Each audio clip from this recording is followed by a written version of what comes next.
Right, I've replaced all the hatches on the boat. These are all Lewmar hatches, and all I've done is replace the perspex in it with a 10mm dark perspex.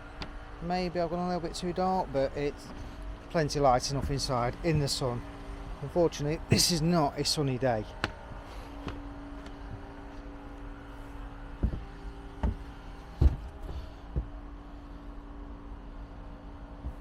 So the method I used for these hatches, right, I thought it would be easier just to show you how I've routed these. So I've got what's called a trimming router, which is your router blade there, which has a spinning wheel at the end of it. So the idea is whatever you want to copy, you put on the bottom and basically just run it around and it will form the same shape. So this is just a cheap one I brought just to do the small back window, just sheerly because my big ones I use for kitchen worktops are a bit too big. But these are the size of the hatches I've replaced. As you can pretty see, they're all completely crazed all through the boat. So right, so I'm going to get this all clamped down. The one we're cutting needs to be at the top, so the router is going to follow the one at the bottom with the non-cutting part of it. So we'll make sure that's lined up perfect. I've had those just a little bit bigger than they needed to be.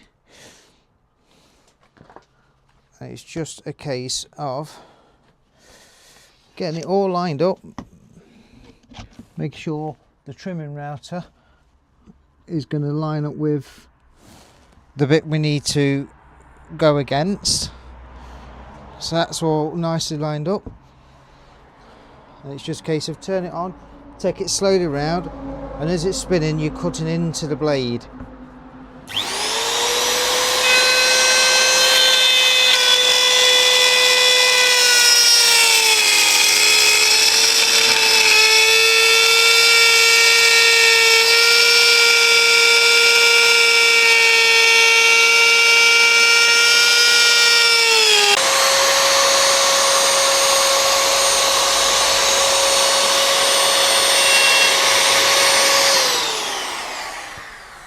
Right, so once you've routed it all, you're happy with it.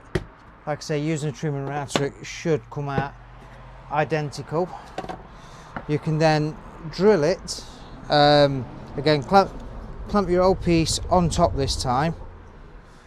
Drill through using an old drill bit, but if you could just file down the ends, take the sharpness off very slightly and drill slowly.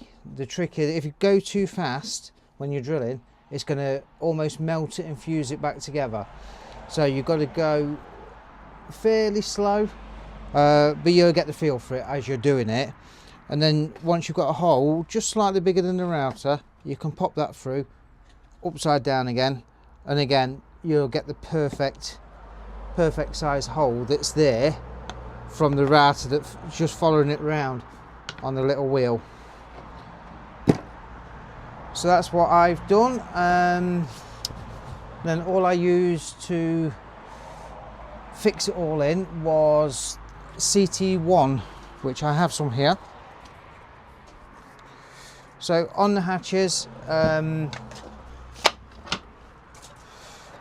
older hatch, it was obviously sat in the boat, and what I'd do is I'll just Stanley knife all the way around the outer edges, and then on the inside just Stanley around that if I could, being careful not to damage the rubbers.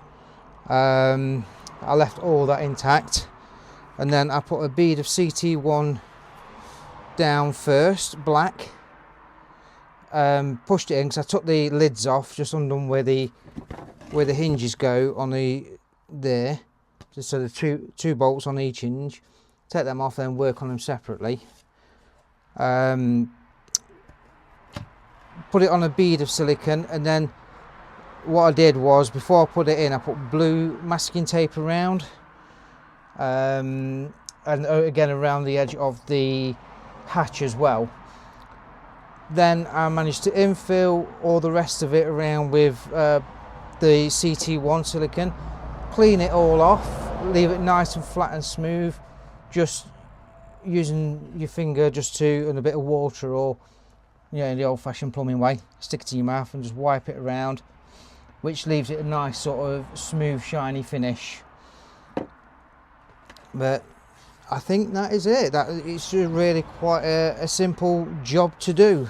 Something I put off for a while and I didn't need to. So I think it cost me about, including the router bit, 120 or 130 pound to do all the hatches and the back window on this boat. So quite a very simple process, easy upgrade. Next one is going to be doing the beloved boat windows on the edge sides of the boat, because they're all crazed.